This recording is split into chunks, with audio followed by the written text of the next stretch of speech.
I'm not going to lie. This is a therapy session for me, in a way. Okay. Because the Yankees were 50-22 when they went into Fenway Park and won the first meeting between the Yankees and the Red Sox. They are now 55-38. I'll do the math. That's 5-16. What has happened to the Yankee team that won 50 of their first 72? A lot of the same things that have happened in past seasons, which is disappointing because this team felt different for a while.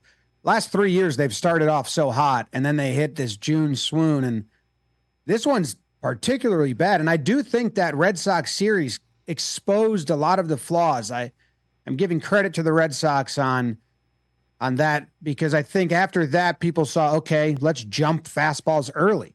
The Yankees were the team that had the least swings on 0-0 counts against them. And now they're getting a ton, and Rodon is really struggling with that.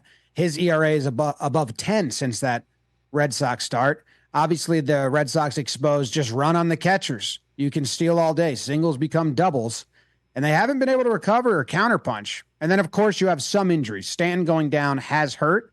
I think that's really the only one on the injury front that has hurt them, though. Yeah, I guess because Rizzo was seemingly still struggling from his concussion last year, we're assuming, or a defraying of his abilities. I think it took about almost a month for DJ LeMahieu to hit his first extra base hit after coming back from his season-beginning injury.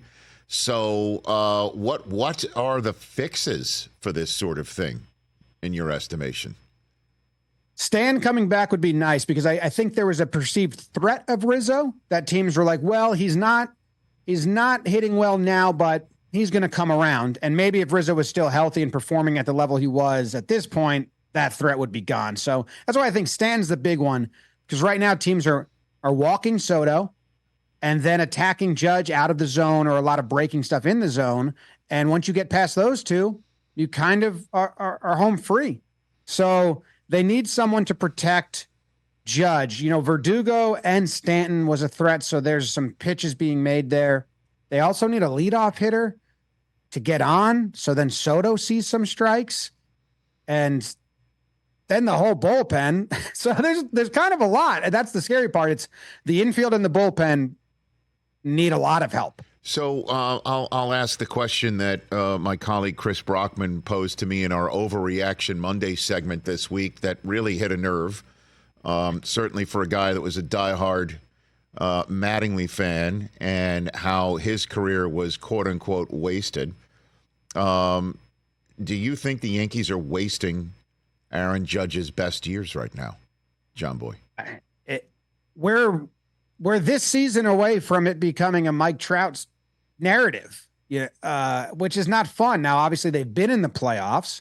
When they got to the ALCS in 2022, they were not a good team. They only had Judge and Rizzo and got swept by the Astros. So, yeah, I do think that narrative, I've already seen it a little bit. I'm like, I don't know yet because they've made the playoffs and then haven't come through in the dance. Whereas Mike Trout, they never even got him there besides that one time. But yes, you need to build around him. Unfortunately, they gave him a ton of money. So if they want to bring Soto back and give him a ton of money, you're going to have all, controlled contracts and rookies surrounding them. And their ability to develop these players to surround their stars hasn't really showed itself. Well, and then that's where things lie on the lap of Brian Cashman and Aaron Boone. Do you think, or are you hearing, not to place you into the lane of information, men and women from the baseball industry, but your ears to the ground, you talk more baseball than anybody else. And so is there any sense that this 5-16 swoon, if it continues through the All-Star break, could actually cost somebody a gig? Could Hal actually be shaken into George action? I haven't heard anything. I don't think people I think people just say it'll never happen because it just doesn't seem like that has happened. Cashman he was quoted saying he thinks managers a 10-year run. That's what like Torrey had, and it was even longer. That's what Girardi had. And I believe there was a quote after the 2021 season saying he believes managers, 10 years is a good amount of time for a manager. So They extended Boone the last time this came up. But last year was a Cashman and the front office issue. They had not a lot of talent on the roster at all. This year, they have talent to win, and they have the pitching staff to win, and they really believe in guys like Verdugo and Volpe and Glaber. So then who does it land on now that they're not winning and they seem defeated, and we've seen lackadaisical play?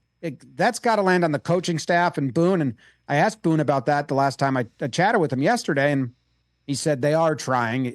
I understand it can be perceived that way. And I said, well, that's tough to swallow because it really looks like they're not in it. They just think that they will be.